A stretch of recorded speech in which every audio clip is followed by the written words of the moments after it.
What is going on, everybody? Welcome back to another episode of the Mellow Mondays podcast. So this week, I've had a few things come up that I need to go deal with. And I've actually been kind of thinking about re-uploading an episode for a while. So this is just going to be a re-upload of a podcast I did with my grandpa. This is like right when the podcast first came out years and years ago. So it's been a minute. So it's only been on like my old Spotify and Anchor podcast. It's not on YouTube or anything. So I wanted to get it on YouTube anyway. Figured this was a good day to do it. So I won't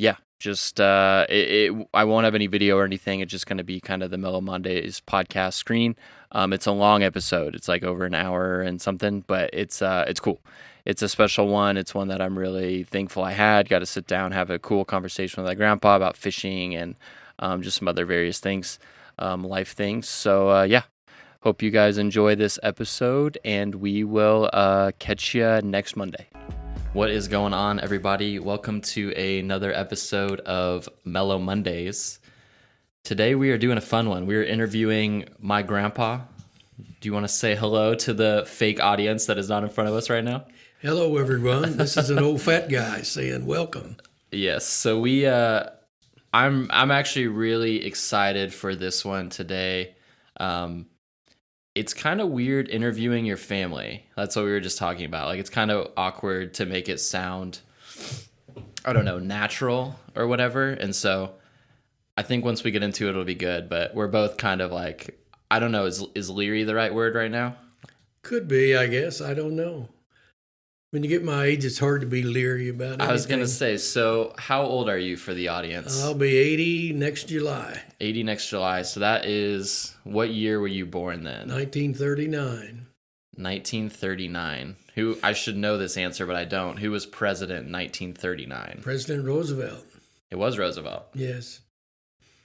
1939. So right before the start of the Second World War. Yeah.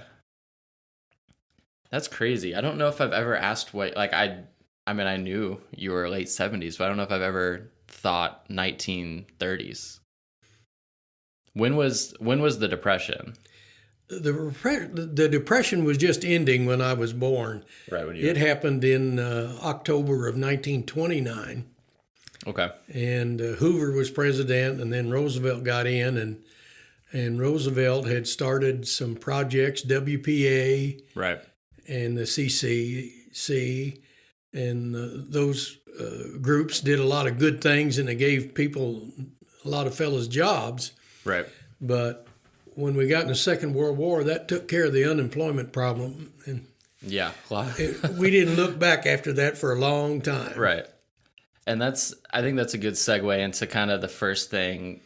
So for you all out there, I've heard a lot of these stories, and I'm excited to revisit them because I think there's some of my favorite stories, obviously. I think one of the things I find really interesting, so you've had a lot of, I don't want to say interesting jobs, but I think my favorite is you worked in an ice factory. Is that correct? Yes, I worked for the Independence Ice and Creamery. Worked in the summers, worked about 80 hours a week. Yeah. At $1 an hour. $1 an hour. No overtime. So crazy. You could work 80 hours and clear maybe $70, $75. And that was a good job. That's crazy. Well, but you could go to the movies for 35 cents. Right. I mean, everybody says, how much was a loaf of bread? A loaf of bread was probably about 15 cents then. Yeah. That's crazy. So you guys just stayed at the factory especially like peak seasons? I worked during the days in the crush room where they crushed ice, and I worked on the bagging end of it where it'd run through the crusher and come out, and then we'd bag it up into 25-pound bags or 30-pound bags and stack them, and then of course those would be hauled out to the vending machines around the metropolitan area, and then we'd work back in the cube room where they had a machine that sawed the big blocks of ice into ice cubes, and we put those in 10-pound bags, and we do that till about 6 o'clock at night, and then I'd go out on what we called the cube trucks, and these were refrigerated trucks that we'd load full of crushed ice, block ice, and cube ice, and we'd go to the various vending machines. They had 12 of them around. And we'd do that till about 4 in the morning. And then I'd come back and start working about 7 o'clock again. Gosh. And I'd go home every 3 days and change clothes and get a bath. Right. And I thought I'd died and gone to heaven, all this money I was making. I was about to say, how old are you when you were working there? I was about, I think I was about 18 years old. 18. Yeah, that's when I started. I worked there 2 summers. And wasn't there a story of someone paying you all in beer at some point? What was that? They had cold storage there, and they stored butter back in one room, and then the Ham's beer distributorship. Oh, it was Ham's. Had it, yeah. Really? I did not know Land that. of Sky Blue Waters, and the Ham's beer distributorship had a cold storage room they rented from the ice company. Right. And this guy'd come in at the end of the day, and we'd help him unload. He had to load everything off his truck and put it back in the cold room. So we'd help him unload, and if he had any cases that were broken open, well, he'd give us the loose bottles. There you go. And I remember one time, boy, we had, I don't know how many cases open, and we took all this. Well, when you cut ice cubes, you created a lot of real fine, like snow. Right. And we put that in big bags. And early in the morning, the dairy trucks had come by because they didn't have refrigerated trucks, and they delivered milk door to door. Well, they'd come by and they'd pick up these big bags of snow. They'd buy those and they'd dump that all over their milk, and then they'd go out on their milk route. Well, we got the good idea. The way to keep this cold is to put it in these big bags of snow. So we must have stuffed 30 or 40 bottles of beer down in these bags of snow. Right. And the guy that ran the dock for him, that waited on these guys when they came in about 5 in the morning. Well, of course he was a very religious guy, and he didn't believe in drinking at all. And when he started dumping all these bags of snow out on the milk, why, all these bottles of beer started coming out on top of the milk. And the milk drivers thought it was wonderful. Most of them did anyway. Oh, but sure. We had a big conference over that. That didn't go over too good. So we had to figure out someplace else to keep our beer cold. That's funny. But I remember one time the guy came down there and he had keg beer on one side of his truck, and somebody backed into him or something. We weren't sure, but anyway, we had poked a hole in this big keg of beer.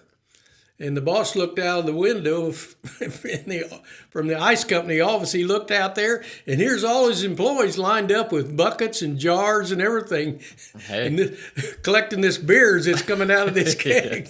Free beer. And that didn't go over too good either. Yeah. But these were fun times, and you couldn't get a job. There were no McDonald's.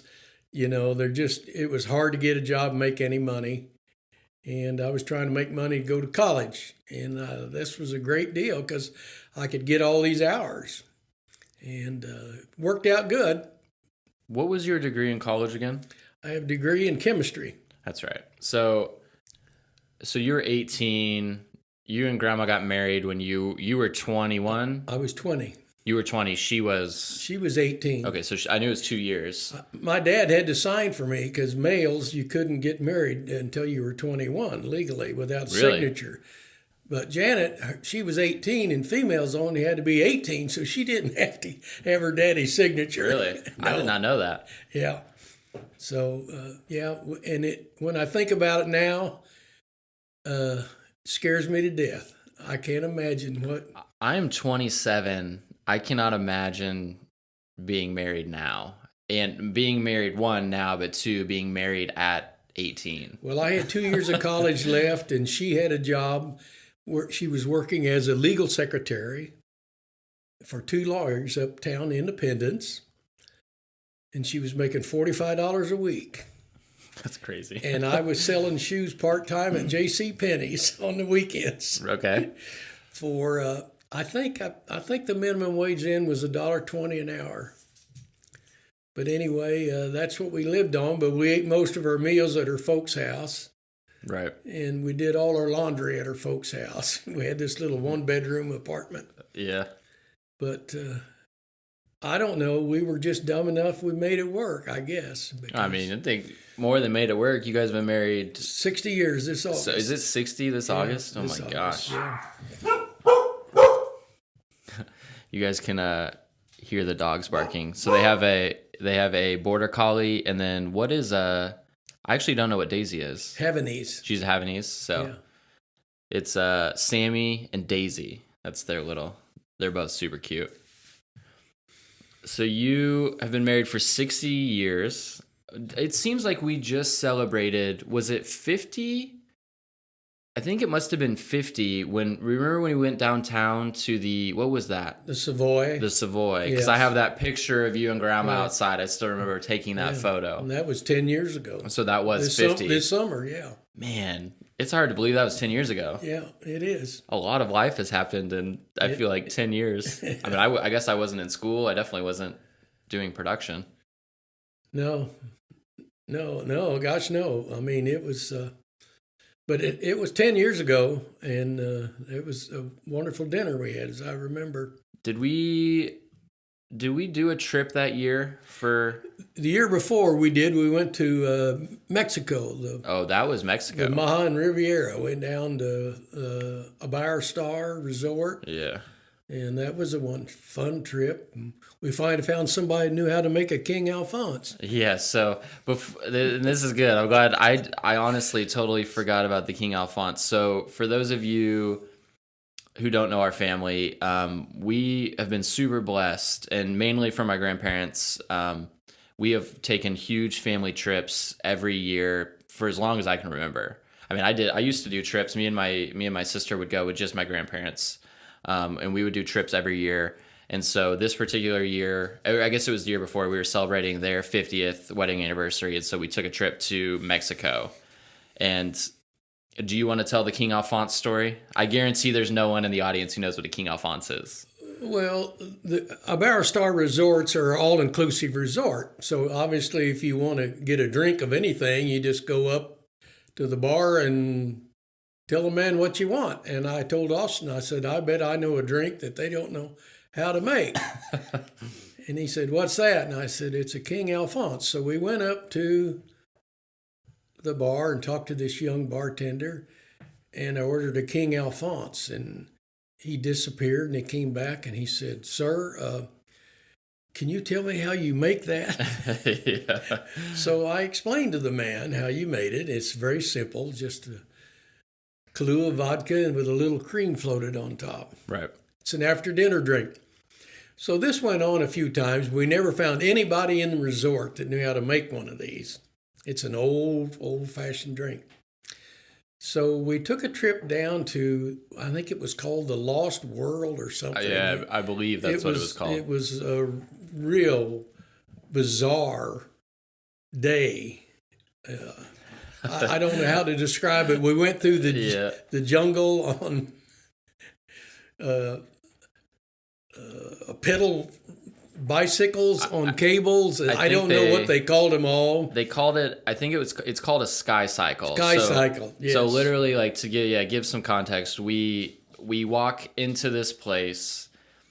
On our way to ride this sky cycle, a spider monkey chases me and my uncle. Like, it got out of its cage, and we ride this. We go to this sky cycle thing, and it's literally like it's a canopy tour, but you're on this kind of sit down like bicycle, and so we're in the middle of the Mexican jungle, like legitimately, and my uncle asked, like, oh, what's the weight limit? And they're like, oh, like, there's not really a weight limit. So, like, I mean, it seemed safe, but it wasn't, like, it probably was a little sketchy.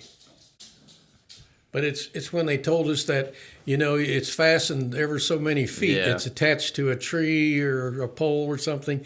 They don't want two cyclists in between supports at a time. That's when you begin wondering. That was the only rule. Yeah. It's not two people between trees. And so we took this bicycle ride. It ended up being pretty strenuous. And so, you take it into it's called a cenote, right? A cenote. I don't. Yeah, Centos. It's an underwater cavern partially filled with water. Right. Yeah, and they had a path through there that you could wade with the lights, and then they had the deal where you did the what do they call the wires? Oh, we did zip line. Zip lines. Yeah, they had those down into a pool of water and all that. But anyway, we were coming out of there that afternoon, kind of late, and all these young boys that worked there were all around in a bunch, and we were having a good time joking with them and laughing with them. Well, anyway, they were talking about drinks or something, and I said, "I'll bet you don't know how to make a King Alphonse." And this little guy stood up. I didn't look like he was 15. Yeah. He stood up and he said, "I can tell you how." And he knew exactly. And I told him, I said, "You need to go up here to the resort and get you a job, because they don't have anybody up there that knows how to make one." And we had a big laugh over that. Oh, and that was kind of it turned into our nightly activity during the whole trip. Was me, I mean, I must have been 17, maybe 18 at the time. We would go and try to stump the different bartenders. You know, an all-inclusive resort, there's multiple bars, and so we'd go each night and try to stump them with a drink. And the joke became we literally couldn't find anyone who could make a King Alphonse except for in the middle of the Mexican jungle. This guy knew exactly how to make it. And so that's a fond memory. It's a funny one. We have a lot of stories. I think one of my favorite trips was when we went to the Virgin Islands with the family. Yes. We were on St. John. St. John. We had to go way up the hill, a winding switchback drive up to the hill, but we had a nice villa with a fantastic view rented, and they had all these beautiful beaches, and the snorkeling was great. It was really, really a great trip, a fun trip, and we really, really enjoyed it. We did a little deep sea fishing. Oh yeah, we did that, didn't we? Yeah, and Austin's dad, he doesn't fish, but he was fishing, and he lost his bait. He had a big kind of a hookup, but then it got off, and the guide says, "Oh, you've been sharked." So apparently a shark had taken the bait. So we were taking turns because it was real choppy, rough water, and we were kind of concerned about a bunch of us standing around. Yeah. The gunnel on this boat was probably about maybe 30 inches tall, if that. And we were kind of concerned about somebody falling out. So we did it one at a time. And Austin's dad, he got rigged up again, and he hooked into one. And I mean, it was something else. And he went around the boat twice, hanging on to this thing. And like I said, he doesn't fish. But anyway, when he finally came up and they gaffed this thing, it was a 54-inch barracuda. Bro, this thing was huge. With a huge mouthful of teeth. Oh, yeah. And it was really fun to watch Phil. He got so excited. Oh, we all did, but he was so excited to catch it. And I thought that was great that Austin let his dad take his turn, because that's what he did. Yeah. I remember I was happy he caught the fish, but I was like, man, I wish I would have caught that fish. But that kind of put it into perspective. So the Virgin Islands is really known for, it's known for good good snorkeling. And beautiful beaches. They have a lot of beautiful swim beaches. And I remember we were snorkeling out on, you could swim out on some of these beaches and snorkel. And so I remember we were swimming out one day, or maybe we did a catamaran ride one day. I don't remember which one we were. But as we were doing it, we saw a barracuda just swimming around. This is after my dad had caught that 54-inch barracuda. And that put it into perspective, like seeing one in your hands and then you're kind of out swimming with one. That was a little alarming. It was still fun, but I was like, okay, this is a little intense for me. I think our family is unique in that we're pretty close. Like my mom's side of the family, we all live in kind of this certain area of Kansas City, and so we're really blessed to be able to do a lot of things together.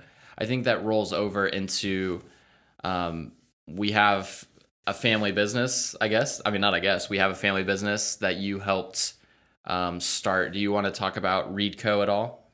Well, I had a company, Modern Plastic Molding, with my wife's brother. We had this company together. My father-in-law had been in it, and he had retired. And I had worked with an engineering firm on different projects because we had a custom injection molding operation. And what that is we had the molding machines and the equipment and the know-how. But if you were someone that needed a plastic part injection molded and you didn't need to go into the molding business, why you would come to a custom molder and he would work with you and get it developed and put it in production for a certain price.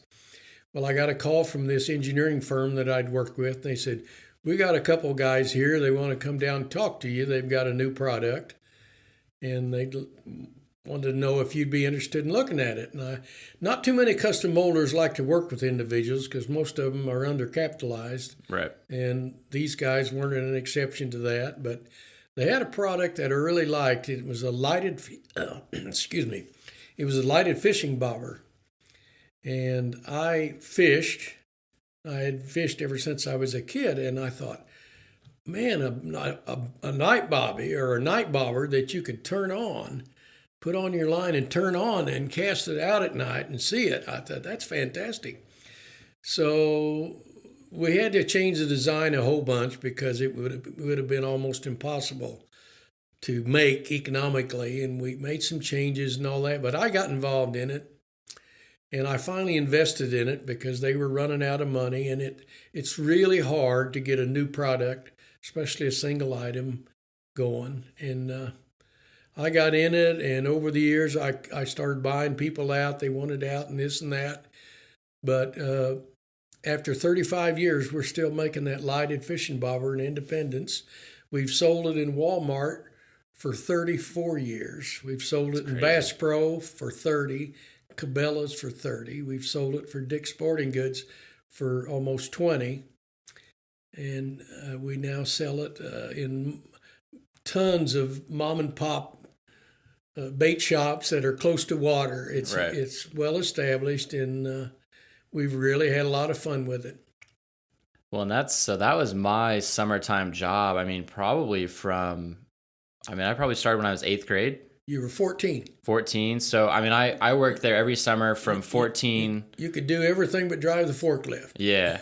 I was like, man, I started just making boxes for an entire summer. I would make boxes. So there's obviously various parts to assembling this night bobby when you're a young kid. I made the boxes that they then packaged the night bobbies in. And then by the end of it, I was doing everything really. Yes. And so, including driving the fork truck. Yeah, I'm trying to remember. One of my favorite things was always packing orders. So you used to pack orders in a way where you would it looked like Tetris in a way. You would pack these boxes and you would use saran wrap to wrap half of it. You'd flip it over. You'd pack the rest of it. It was kind of an interesting, fun part of the job because it is, it's a monotonous kind of mind-numbing job most of the time. And so you quickly find all of the world's solutions to all the world's problems. But it helps you decide to go to college. It does. I went to college, decided I did not want to make night bobbies for the rest of my life, which I'm grateful for. But that was a huge blessing, as far as a job, but at two, I think work ethic and just instilling working hard. And this kind of segues into, you guys bought a lake house at Lake of the Ozarks. For those of you who know that name, yes, there are scenes from Ozark in Lake of the Ozarks is where a lot of Ozark is said to have taken place, the Netflix show. And so this summer job allowed me to have a little bit of freedom as far as my summers and being able to go and enjoy this lake. So you all bought the lake house. It was 3 months after I was born? Yeah. You were born in June, and we bought it in September. Yeah, so that's been in the family 27 years. Mm-hmm. And now it has recently switched owners officially. Yes. That's crazy. Yes. Now I sold it to my son-in-law and my his wife, my daughter, and my other daughter. And it's their money pit now. Yep. I would say those of you who don't know much about lake real estate, there's a lot of upkeep and a lot of money that goes into it. Long story short, you all were tired of dealing with it, basically. Yes. Well, it was time. And I think there was discussion for a while of it not being sold to family, and I think we all kind of got to that place of, I mean, it's a little harder now. Like, I'm older, I don't live in Kansas City anymore, and so accessibility is more tough. But I think my parents got to this place too of, I can't imagine it not being in the family. Like, it just didn't seem like an option at the end of the day. And so I'm thankful they bought it. Obviously, I reap the benefits from it, but we've had a lot of good summers and good times at the lake. Well, it's been wonderful because, like you said earlier, the whole family is right here in the Kansas City area, and we're all about 125 or 130 miles from the lake house. And we could sleep 13 people in it, so the whole family could go down if they wanted to. And oh, yeah. we had some great 4th of Julys and Labor Days. Best holiday is by far the 4th of July. I love Christmas, but 4th of July, so we have some traditions there. We always do homemade ice cream. We always grill on the 4th of July. And for a long time, the fireworks show was always my dad and Uncle Robert, really. Yes. And so they would put on this big firework display, and then when I got old enough, I kind of took over this role with my dad, and so me and my dad do a fireworks show every year for the family. And that is one of my favorite memories, especially in favorite memories with my dad, is shooting fireworks off every year for the 4th. Like, I think too, I wasn't sure how I wanted to go into this, but so you're an avid fisherman. Yeah, well, yes, I love to fish, and I've fished ever since I was a kid. I was wondering, I don't know, how did you get into fishing? Well, when I was growing up, there wasn't a lot for kids to do, and we lived actually outside the city limits. So there were a lot of ponds and little lakes around that we could go to, and we used to like to go and fish and then skinny dip. We'd go swimming, and we got into it. I got into it that way, and then as I got older,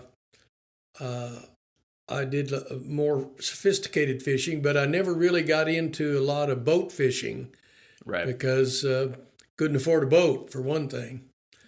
But my wife's father, my father-in-law, the year before we married, he got me interested in trout fishing. He took me fly fishing to Bennett Springs State Park. And that would be about 61 years ago. And that got me started into fly fishing. And that became a big part of my interest in fishing.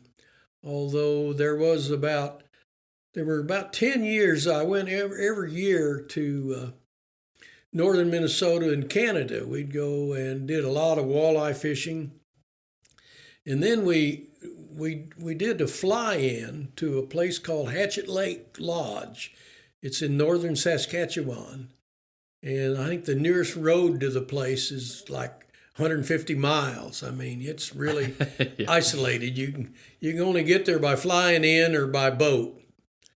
And we flew in. It was an arranged deal, very nice. We met in Minneapolis, and they put us on this was probably about a 42-seat, 2-engine jet, a Fokker jet from Canadian Air flew this thing into Hatchet Lake Lodge. Now, we got on this plane the first time, and it was very nice. And you had, I don't know, a pretty full cabin. You had 2 crew flying it and 1 stewardess. And all the drinks were free. Really? Yeah, and it's about hey. It was probably about almost a 3 hour flight or 3.5 hour flight from Minneapolis. You had to fly to Winnipeg and go through customs, and then you had another 2 hours from Winnipeg. And you could look out the window, and all you saw was lakes and trees. I mean, there was no roads, no vehicles, nothing. So, but it was great. Now we were supposed to get there about little afternoon and have lunch and then go fishing for a half a day. That was part of the trip.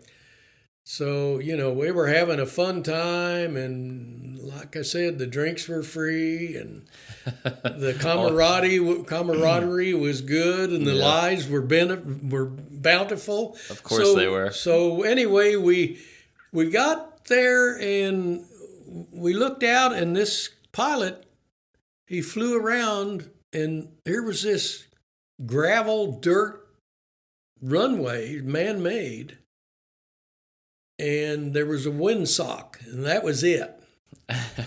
And he flies over this, I guess, to see which way the wind was coming from. I don't know, because then he circled around again, and he started coming in, and he flew in lower, and this was an elevated runway. It was built way up on top of a hill, flattened out. And he came in lower and lower, and we looked like we were going to hit the top of the trees, and he flew right in the end of this runway. It's kind of like it'd be like landed on an aircraft carrier, I think. I don't know. Except there wasn't a catch cable anywhere to be found. And we hit that thing. Well, it was all brakes and flaps and reverse thrust. But he had to kill the thrust. He couldn't do the reverse thrust then. And the reason being, it would suck all the gravel up into the engines. Yeah.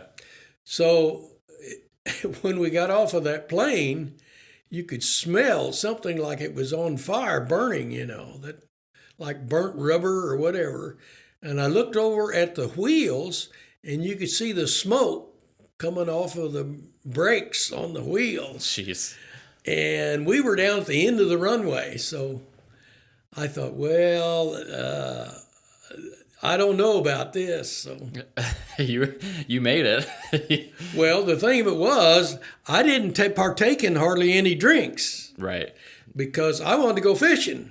And that was the mistake. That was the first time. The second time I went, I knew how he was going to stop this plane. Yep. And I drank all the way up there. But it was crazy. But we caught 6, 8, 10, 12-pound northern pike just constantly. I mean, we were on these lakes where, like a lot of those lakes, we were in Hatchet Lake. Well, a lot of the lakes we would fly out to. We'd fly out on a little pontoon plane, a beaver, and then there was one called an otter. And you could take, the otter could take 6 fishermen and 3 guides and a pilot and all their gear. And the beaver could take 4 fishermen, 2 guides, the pilot, and all their gear. And we'd fly out to these remote lakes, and there would be maybe 2 or 3 boats there, and that's it. There was no one else fished on those lakes. This guy that had the resort, he was from Scotland, and so he could get a special permit because he was part of the United Kingdom. Right. And I don't know how that's arranged, but anyway, he had that. And so you fished on these lakes. It was all catch and release. The only thing you kept was what you had for shore lunch. So there wasn't any, but boy, there were unbelievable fish. There were a lot of, the biggest fish I caught was 40 inches. It was a northern pike. I had a friend caught one 48 inches. It was unbelievable. And I caught one on a fly rod that was 36 inches. That was a blast. That's a big fish. For those of you who don't fly fish, a 36-inch fish on a fly rod is... Well, the northern pike, they're massive. We called them freshwater barracudas, I mean... you had steel eaters and everything, right? Oh, yes, yeah. And a lot of times they would roll up in the leader, and their gill plate was sharp enough they would cut your line. So, but no, you had to have steel leader, or you couldn't begin to land them. But I remember one time I was fishing with this fella, and And he set the hook, and then I had a strike, and I set the hook, and Yeah. we were both playing this fish, or our fish. We each had a fish, we thought, and then he landed his fish, and my line came out of the water, and I was trying to figure out what was going on, and the guide said, "Look here," and he opened up this it's probably about a 10-pound northern, and they have a little spring pliers device that they can wedge into a fish's mouth and hold it open so they can take the lures out. And we looked down in there, and there were 2 number 5 Meph spinners in there, crazy. a yellow one and a white one. And this fish had hit both of them, Yeah. one right after the other.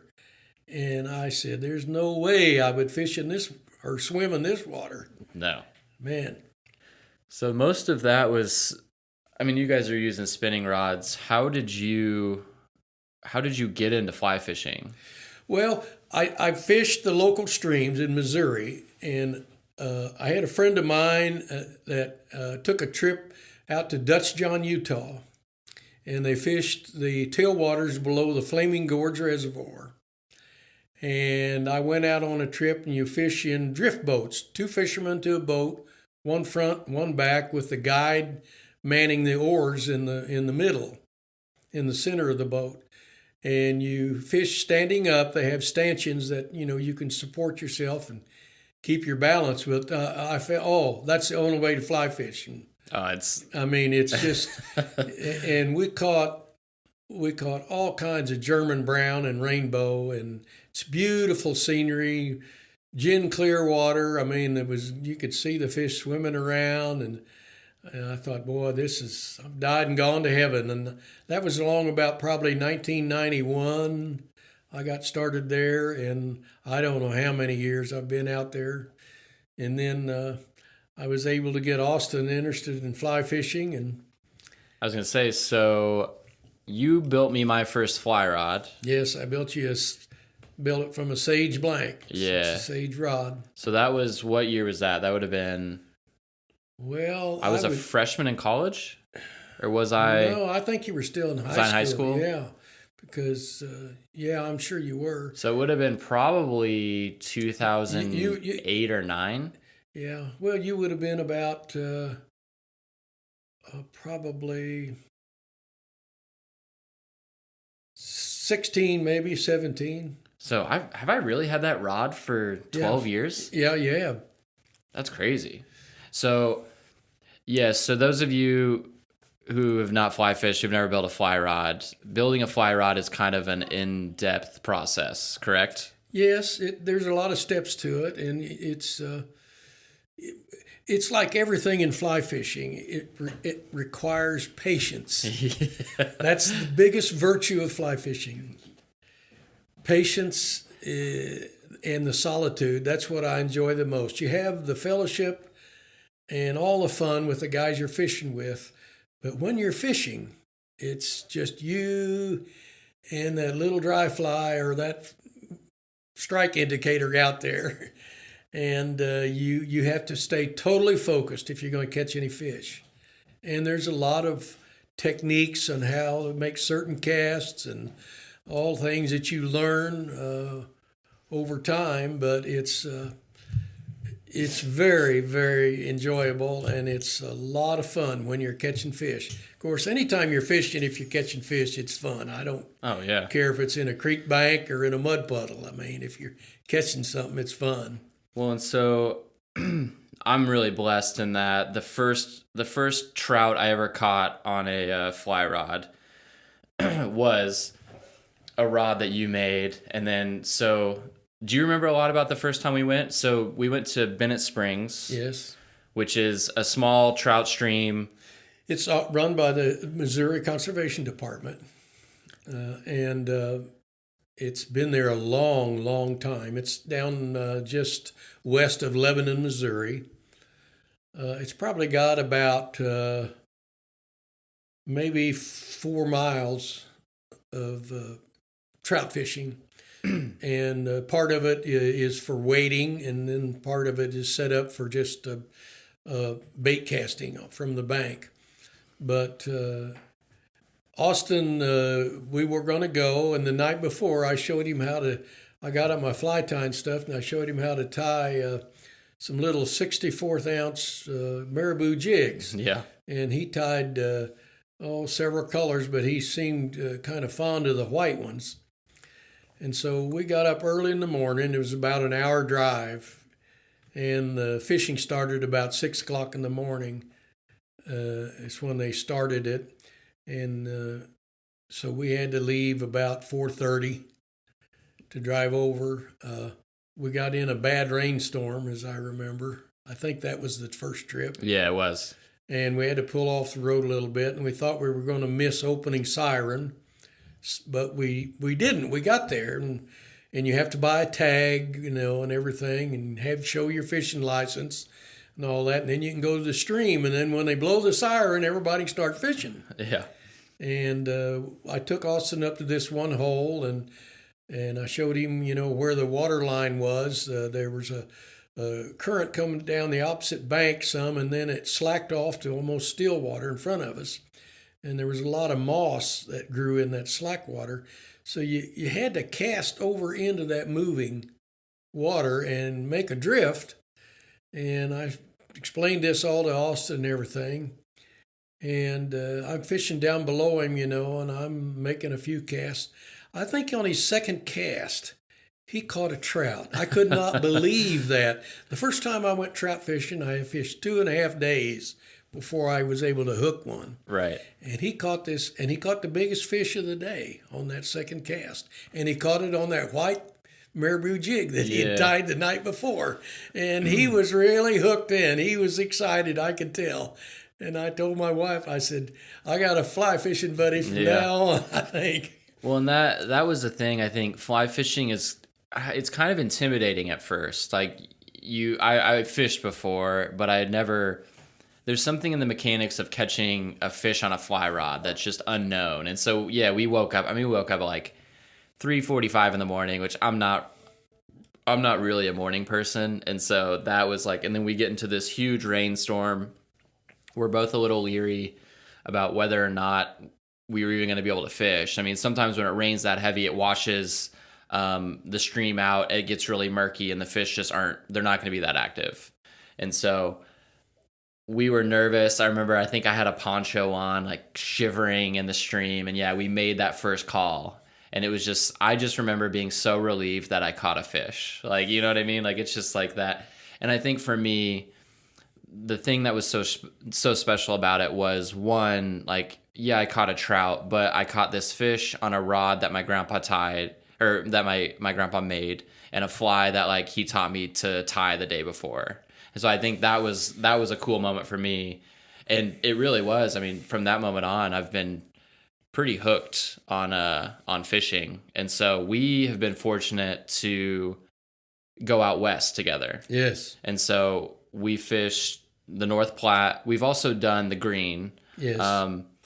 But do you want to talk a little bit just about drift boat fishing with what that first trip was? Me, you, Norm, and then Chris. Was that our first? Yes, Chris. First trip? Yeah, we went out and we fished 2 days on the North Platte.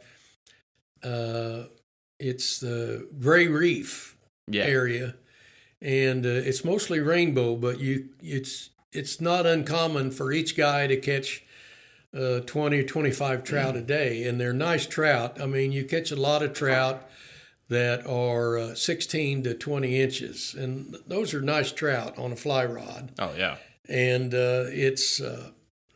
we fished 2 days there. Austin was fishing with my nephew, Chris, who's he's probably about 10 or 12 years older than Austin. Yeah. But he lives out there. He lives in Aspen, Colorado. But boy, those two fished together, and they had a blast. And we had more fun. We caught lots of fish. Well, then we packed up and drove over to Dutch John, Utah, and we fished the Green River below Flaming Gorge Reservoir 2 days. And there you could get into some brown trout. Now, the fishing wasn't quite as good on the Green. They've had some problems out there over the last few years, and they went through a 7-year drought, which really messed up the forage and stuff in a lot of the streams. which affected things. But it's just there's no when you get him on, you hook one and he'll come flying out of that water about 3 feet in the air and make a big porpoise. Oh yeah, I mean, arc and landing. It's really a lot of fun, and I've really enjoyed being able to go with Austin. And then Austin and I went out, just the two of us, last year, and we fished the North Platte 2 days in September, and we caught a lot of fish, and we caught everything we caught on that trip was on dry fly on top water. Yeah. And Austin had never fished that very much, and he really, really enjoyed it. And he really caught a lot of fish. He caught 2 really nice trout. I missed a good one, and too. He missed a good one. I missed a monster. I should have had that fish. I was thinking about that earlier today. I was like, man, I can't believe I missed that fish. Well, you talk about a big one. I got one. I was fishing on Taneycomo out of a drift boat, and I'd never had any luck down on Taneycomo fly fishing much. I'd usually done most of my trout fishing down there with ultralight and small spinners, little Cleos and things like that. But anyway, we were fly fishing, and we stopped by this island. And what made it an island was there was the current from the river, which all Taneycomo is the White River dammed up a little bit. It's not a really big, wide lake at all, and it's got a lot of current to it. Well, the current cut, some of the water cut behind this little jetty of land, which made this an island, and we were wading off of this. Normally we don't wade out of a drift boat, but the guide told us to bring our waders, that there'd be a couple places we could get out and wade and fish. And I don't think he wanted to row all day, but anyway, it didn't matter.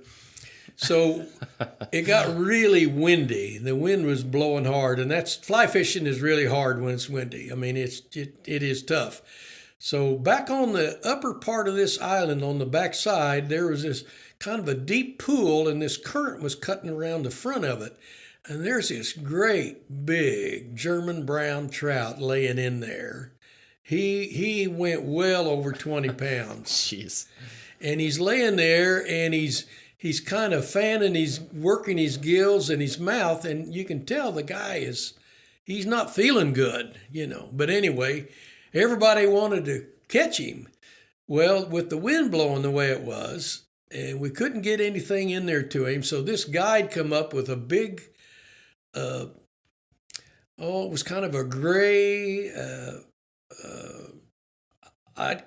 it was a sort of a jig, but not really. I don't know. I'd never seen a fly like this, but it was big and it was pretty heavy, which we were fishing 6-weight rods, which it was too big for a 6-weight rod. And in the wind, it was impossible. And everybody was trying to, and the guide says, "You want to try it?" And I said, "Well," he says, "you got to cast right up there, so many feet up." He was telling me above the guy and all this trout and all of that. And I thought, with this setup and this wind, Right. So anyway, I make, 3 or 4 casts, and he's, no, not that. You got to get it up a little farther. Well, I made this cast, and it looked to me like I hit this trout right on the nose. And the guy just had a fit. "Yo, you're going to spook him out of the hole." Oh, and all of a sudden my line took off. Yeah. And the fun was on. He inhaled that lure. Right. And we started down, and this wasn't very deep water. It was just like I would call it a creek on the backside of it. Had all kinds of rocks and limbs down and all this. And here I am in my waders hanging on to this big old trout, and it's just like walking your dog. You can't do anything with him, and everybody's giving me directions. Everybody's giving me instructions. Right. And I'm stumbling, and it's probably about a quarter of a mile, maybe not that long, but it was pretty far down to the tip end of this island. And this trout just kept moseying, and he'd stop and turn around, and then he'd go a little farther. And I just kept hanging on. There's no way I could land him, pull him up on the bank, you know. And we're getting down there, and I'm thinking, what am I going to do when we get to the end of this island? I mean, you know. Running out of real estate pretty quickly. Well, we got down to almost the tip end, and this old guide, one guide, he probably weighed about 260 or 70 pounds. He was a big guy. And there was a tree down in the stream, and the stream kind of widened out there. And I'm trying to work around this tree. Well, the trout swam in under the limbs, and of course, you know, I thought, well, it's over now. Well, this guide thought he could get him out of there, and the guide was crawling back in there with a net, and I thought, well, maybe there's a chance. And about that time, the guide slipped and went head first right into this tree, broke the limb off, broke the trout off, and it was all over. And I thought that guide was going to cry. Yeah. And I said, I had all the fun I could have possibly had with that fish. I said, I don't think it was fair for me to catch that fish. He said, I don't think he was feeling good. Right. But that's the biggest trout I've ever had get off that I've seen. Yeah. And it was a whole different feel on that side. I've never had a whole one that big. Yeah. Those are the ones that you think about. And that's the thing about drift boat fishing. I mean, you catch so many fish. And when we're used to Bennett Springs, which is fun, like wade fishing, like that's great, but they're hatchery fish. Like you're not catching monsters. And so everything we catch out west is, I mean, even a small fish to them is, I mean, I get off the stream every day and my arm is killing me just from catching. I mean, you end up holding the rod and you have to hold it kind of either into like the pit of your forearm or your stomach, just because you can't hold the rod up anymore. You catch so many fish that way. And so, yeah, we just did this trip out, just the two of us, first time we've done that, drift boat fishing. And yeah, my first time really experiencing good topwater fishing. And it was phenomenal. Just we were throwing, it was kind of windy one day. We were throwing hoppers and we were catching a ton of fish, and that's fun fishing. Like we were sight fishing. And so we were throwing out and watching fish swim up and hit it. And I've never done that. And that was fun. And we had a great guide too. Well, that's what he said. You know, he had each of us make a cast that morning. Yeah. And he says, give me your best cast or something like that. And we both cast out there. And he said, okay, you guys are good enough. He said, let's go hunting. Yeah. And this guy could see trout working. I have no idea how he did that. I mean, I finally got to where I could follow how he was doing it. But, and he only let one of us fish at a time. He says, that's my rule. I don't want two of you casting to the fish at the same time. And so we'd take turns until about early afternoon. I just sat down and I said, I'm wore out. Yeah. I said, it's all yours, Austin. It's hard. But I loved watching Austin work those fish and catch those fish. It's a lot of fun when you can finally get a fly in where you know this is the drift. This is the one he's going to take it. You just know it. There's a feeling you get. You know it's a perfect drift. Like you can predict when you're going to get a hit. It's crazy. And we tried a new lodge that trip, and it ended up being really, really nice. Really nice. We enjoyed that too. We do kind of our tradition now. We go to some other places, but we were talking about this over dinner tonight. The Silver Fox is a little, is it technically a steakhouse or is it's a steakhouse there in Casper, Wyoming. So that's kind of been our new nightly tradition is you get off the stream, I don't know what, about 4:30 every day. And they drop us off right back at the lodge, which is really nice. And so typically when it's just us, we didn't have a ton of food. Chris is always kind of the guy who's in charge of the hors d'oeuvres for when you get off the river. But to this trip, we had some meat and cheese and some snacks. Our new drink has become old fashions. It used to be Wild Turkey 101. Well, I mean, your drink is still Wild Turkey. Gobble, gobble, gobble. Why Wild Turkey? I don't know. I just, I've always liked bourbon whiskey. And a friend of mine, introduced me to wild turkey, and I said, "Hey, I like this." And then he introduced me to Wild Turkey 101, and 101 is 101 proof. And I said, I really like this.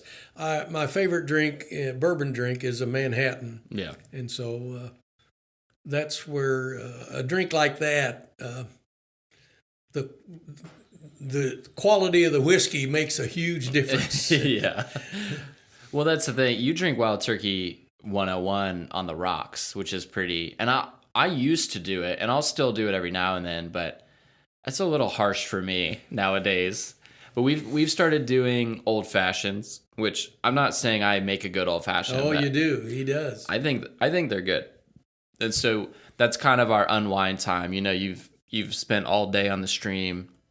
You come back, have a couple old fashions, and we always typically smoke a cigar. We used to smoke. We used to smoke Swisher Sweets. Yeah, now we real expensive stuff. Yeah, we're into the cheap cigarillos. So now we do Black and Mild Wine Wood Tip. That's the go-to cigar that we like to smoke, and that's kind of been, I don't know, really a theme just throughout our whole relationship. Really, it's just, I think I remember a ton of summer nights just sitting on the deck, and it's always just having an old fashioned, having a drink, smoking a cigar, and just kind of relaxing. And I think that's important in life, right? Like it. Well, and that's the other fun half of fishing. It is, and then you have a couple drinks, you unwind a little bit, and then you go to dinner. And we went to the Silver Fox, steakhouse or whatever it is, and they have really good food. You got into escargot this trip. I tried this escargot. It was made with a puff pastry completely on top of it. And I thought, well, I liked escargot, so I thought I'll try this. And I have to say that's probably some of the best escargot I've ever had. And I thought, who would have thought you'd have found that in Casper, Wyoming? Yeah. But I did. What are they known for? They're known for their prime rib. Is that what they're known for? Prime rib. So prime rib and steaks, but mainly prime rib. This is kind of a random place for Casper, Wyoming is not very big at all, but their food is really good. And it was. Casper is a fishing town, especially in the season. I mean, you have a ton of fishermen. We ran into our guide. You run into your guide all the time at a certain restaurant. It's an old oil town. Is it? Yeah, oil and coal, natural gas. That's gotcha. That's why they don't have any school taxes in Wyoming. Oh, really? They build it all off of the coal and oil. They got some fantastic schools. Right. On your guys' fly-ins to out when you were doing Hatchet Lake, you saw a plane go down, right? Or you had a plane? A plane did go down. I didn't see it. I was supposed to have been on that plane that day, and our guide was sick. So my buddy and I said, well, we'll just take a day off, and we'll just get a boat, the two of us, and we'll fish around the lodge there. And it was a little Beaver was the name of the plane. Yeah. I think it was made and manufactured in 1938 or something like that. I mean, but Beaver has a huge engine.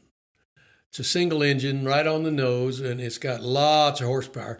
But it's a twin pontoon, a pontoon plane. And the thing of it is, the fuel for those planes, those pontoons, the tanks are in the pontoons.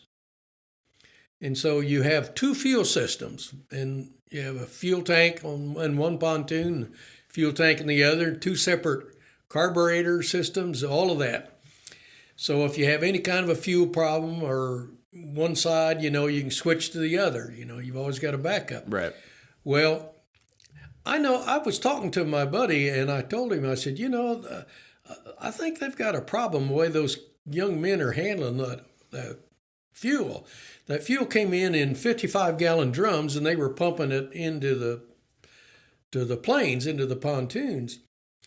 And these were upright. They left them upright. Right. Well, it rains up there all the time. Yeah. Well, you have about a 1-inch rim on a 55-gallon drum, and the bung opening is down in the top of that right barrel. So in essence, if it rains and you don't get that all wiped out or tip it on its side, if you open that up wrong, you're going to get water in that fuel. Yeah. Well, which is what happened.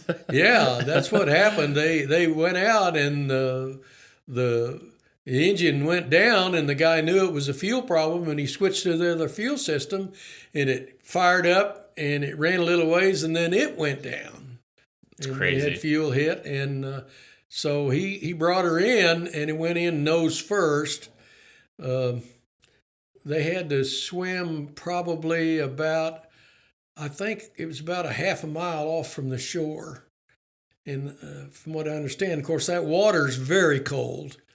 I mean, that lake is completely frozen over in the winter, and so it never gets warm. Right. And they had to get out of the plane, which the only problem they had is one of the pontoons buckled or broke inward, and it was pinned up against the side door. Oh. And they had a really hard time kicking the door open. They finally got it open, and they all got out. And I remember one of the guys, I had talked him into using as a boat bag. I always used a Baja bag. I had a big blue one. I've still got it. It still works. Oh, yeah. And I told him, I said, hey, man, that'll keep everything dry. And I said, you can use that as a flotation device. I said, and he told me, he says, you told me that, and I bought one of those. And he said, man, I just put my arms over the top of that and just kicked my way in right to shore. He said it worked crazy. Great. But the plane went, that kind of put the end of the trip. That was the day before the trip was supposed to be over, and nobody was interested in going out again. We all fished around the lodge a little bit, but nobody was hurt. Bad. I mean, there were a few, bruises and scrapes, but nobody was hurt. The pilot was okay. They thought he was going to go into hypothermia at once. He was a little bitty guy, and he got so cold, but they got him wrapped up when they got him on the shore. But that was kind of crazy. I remember another time we did a float trip. It was for trout fishing in the Middle Fork of the Salmon River. And when they bust us from Ketchum, Idaho, up to Stanley, Idaho. And this was in the first week of September. And we crawled into these little kind of two-seater. He could take 4 guys with the pilot. And one guy had to sit up front with all the rods if there were any put up. We didn't have anything put together then, so that wasn't an issue. But we fly into that river runs through the Sawtooth Mountains, I think there are. Anyway, we fly into this, and we're flying over all this forest, and then we see the stream, and this guy flies down and looks like he's going to fly into this big bluff. And then he banks that little plane. I think it was a Piper. I'm not sure what kind. But he lands it in a little open field right down there beside the stream. Come out of nowhere. And we climbed out of there, and here were all these big rafts already sitting there. That's crazy. We got all rigged up, and we floated 6 days, 7 nights. Floated 56 miles. That's crazy. On that, and they cooked. All these young men, these guides, were the cooks. Right. But when you got in the evening, all the tents were all set up, and they had the tables set out, and they had all your booze sitting there with your name on it. And they were over there, and they had to cook everything in Dutch ovens. Yeah. Because it's zero impact. Right. Couldn't build a fire on the ground. And they had I said, that's the biggest John Deere inner tube I've ever seen. They had a big, huge raft. It was black. And that's where they carried all these supplies and stuff. And you'd get up in the morning and you'd tear your tent down and fold it up. And there were 2 men to a tent.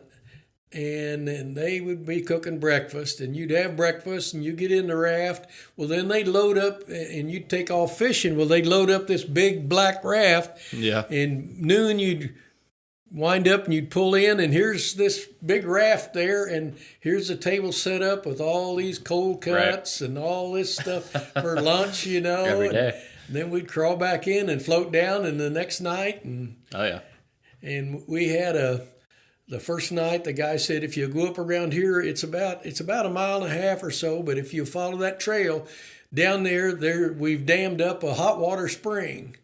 Really? And he said, it's a natural hot tub. And we went down there, boy, and it was wonderful. Oh, yeah. Right temperature. I'm sure. Yeah. And we were sitting in there, and, of course, we didn't have any bathing suits, so we were all in the buff, and we hear some people coming down the trail. Well, there were 2 ladies in the group, and I heard somebody laughing. I said, that sounds like one of the ladies. And, man, we're out of there scrambling, getting clothes and everything, and these 2 guys come around there laughing. Right. They were acting like ladies. Messing with you. That's funny. But it was a fun time, and we caught, it was all top water. It's all catch and release. But, right. I don't know. You'd catch 30 or 40 trout every day. It's a lot of fish. A lot of fish. But they were all not big because of the that's whitewater rafting in the early spring. You can't fly fish it. The waters, you could see the high water marks up on the canyon walls. Gotcha. But where we were fishing, I asked the guy, and he said, well, if the guy had a heart attack, and he says, well, you're probably going to die. That's crazy. Because he says, I don't think anybody get to you in less than 4 hours. Right. So that's wild. You figure I don't know a better way to go. Yeah, I mean, and I think you've had a lot of crazy experiences. I think as we kind of wrap this up, is there anything you want to say, any piece of advice you would instill in someone else, or well, I don't know, for life, for relationships, whatever it may be? I think you have to take things seriously, but I think you can just, if you take advantage of opportunities when you read them and work hard, but have fun, enjoy it. Money is just a means to an end. Now, obviously, you want to have enough to get to the end. Right. But you got to enjoy it if you got some extra. And I was blessed that I was fortunate. I was successful in a few things, but I worked hard. I worked a lot of hours, a lot of times to make things go. I used to work 60, 70, 80-hour weeks in my injection molding business in the beginning. I mean, it's what it took. Right. Or anyway I thought it did. Yeah. But it paid off, and but all these fishing, all these trips I had with these guys, and lifelong friends, and we're still. We lost one of our main foursomes. We lost him, and 2 others can't go anymore. I'm the only one left out of that group that can still go, and I don't know how much longer I can do it, but I'm still going to keep trying. We're still going, so. But I don't know. I think you can take things too seriously. I've been married to the same woman for 60 years, and I have no idea why she put up with me that long. But I'm just so thankful she did, and I know one thing for sure: I am a heck of a lot better guy. Yeah. Because of her than I would have been without her, and I really mean that. But boy, we don't agree on everything, I assure you. I've seen it. But it's always healthy. Oh yeah. Well, I think I was asking Megan and Derek, like, what do you think love is last night? And so you saying that reminds me of that conversation of you don't always agree, but that's okay. Like, you choose to love each other. You know what I mean? Yeah, I mean, when I was a kid growing up, and we were a blue collar family. I mean, half of us had outhouses. I mean, it wasn't a wealthy neighborhood by any means. Right. But all of my friends' dads worked, And all of my friends' parents, I mean, they had married parents, and then they were both their natural parents. And the mother stayed home Right. and took house. I don't know of any of my friends' mothers who worked. That's crazy. And we spent all our time outdoors because there wasn't anything to do indoors. Right. Unless the weather was just, I mean, the weather really had to be bad, or we were always getting together. We played, but I think you learn values, you learn work ethics, and that's the things that's important in life. I mean, it's not, how important you are or how successful you are necessarily. If you're a man with a family and you're happy and you can take care of them, you're very successful, I think. You're very blessed. That's good. Because there's a lot of folks that have a lot of wealth, a lot of physical things. Right. And they're not really nice people, or a lot of them aren't, and a lot of them aren't really that happy. Yeah. But a lot of them are too. Right. But it's, I just hope we don't lose that kind of, I think we had to play with each other and communicate with each other because that's all there was. Right. We couldn't look at a screen and work our thumbs and play games or, right. We had to talk to each other face to face. We made our own rules and we enforced our own rules.